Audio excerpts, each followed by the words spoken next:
For the family of Robin Williams, the shared sorrow over his death has now descended into something else, acrimony. There is a bitter court battle going on right now over his estate. We have seen this before with so many other celebrities, and ABC's Lindsay Davis is on the story tonight.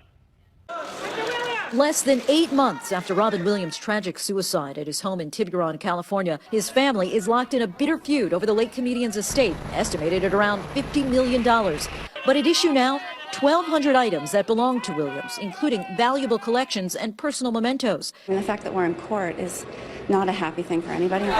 This morning, an attorney for Williams' third wife, Susan Schneider, squared off in a San Francisco courtroom with the lawyer for his 3 children from previous marriages to protect the items that she thinks are rightfully hers. We're trying to honor Robin Williams' wishes that his wife can stay in the home and not have the home stripped of the normal things that are in a home. Schneider said in court documents that she's not seeking any entertainment memorabilia from her late husband's career. Fly, be free! Including the suspenders that he wore on the Mork and Mindy show, the breakout role which made Robin Williams a star. But she claims in court documents that days after Williams' death last August, she became frightened by the co-trustees after they removed items she feels are rightfully hers. $50 million sounds like enough for everybody, but you can't put a price on what you value. Some of those items, some of the things that Robin Williams collected over his lifetime, both sides are saying those things are priceless. The co-trustees and Williams' children deny removing anything from the home Schneider shared with their dad. Williams' daughter Zelda even speaking out tonight on her Tumblr page saying, "My brothers and I have not at any point since Dad's death been invited to or visited his and Susan's house in Tiburon, nor have we removed anything from it."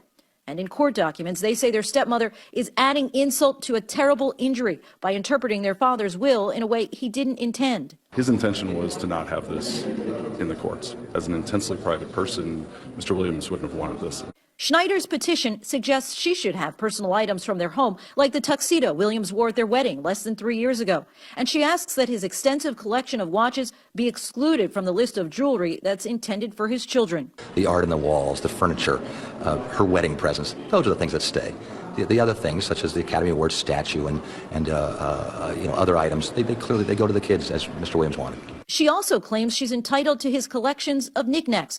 But court documents submitted on his daughter Zelda's behalf object, getting specific about what his children believe is rightfully theirs, an eclectic array of keepsakes as diverse as Williams' legendary career. From Mrs. Doubtfire Hello! to Good Morning Vietnam. Good morning, Vietnam! His Oscar-winning role in Good Will Hunting.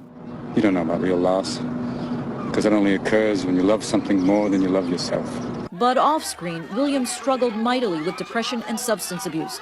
His fierce, frenetic humor on-screen masked his true inner turmoil. He went to rehab twice and spoke about those dark times with ABC's Diane Sawyer. So to talk about it as caused by something...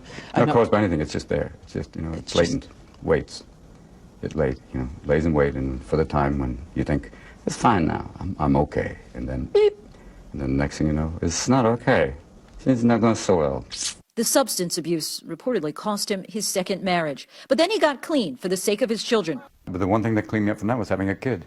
Of course, this is far from the first time a high-profile celebrity estate fight has spilled into the headlines. When you compare Robin Williams' will to a lot of other celebrity wills and situations we've seen out there, it's not that bad. When the king of pop, Michael Jackson, died in 2009, he left a 5-page will that placed his assets in a family trust, designating his 3 children and his 79-year-old mother, Catherine, as the sole inheritors of his massive wealth. He intentionally cut Debbie Rowe, the mother of 2 of his children, and his father, Joe Jackson, out of his will. And when Aaron Spelling died, one of the richest and most influential men in Hollywood, he all but cut his famous daughter, Tori, out of the will.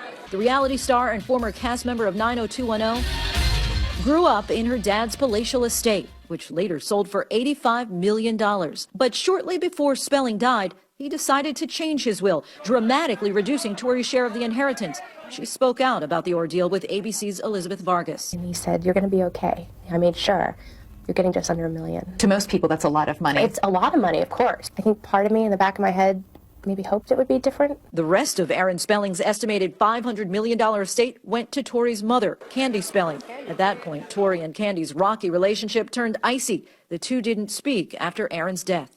These estate battles get so ugly because it becomes personal. In some ways, it becomes about pride. Robin Williams' widow and children are hoping their dispute can be resolved quickly. The late actor was intensely private about his personal life, and attorneys for both sides now say they hope to settle this dispute quietly, out of the court and away from the spotlight. For Nightline, I'm Lindsay Davis in New York.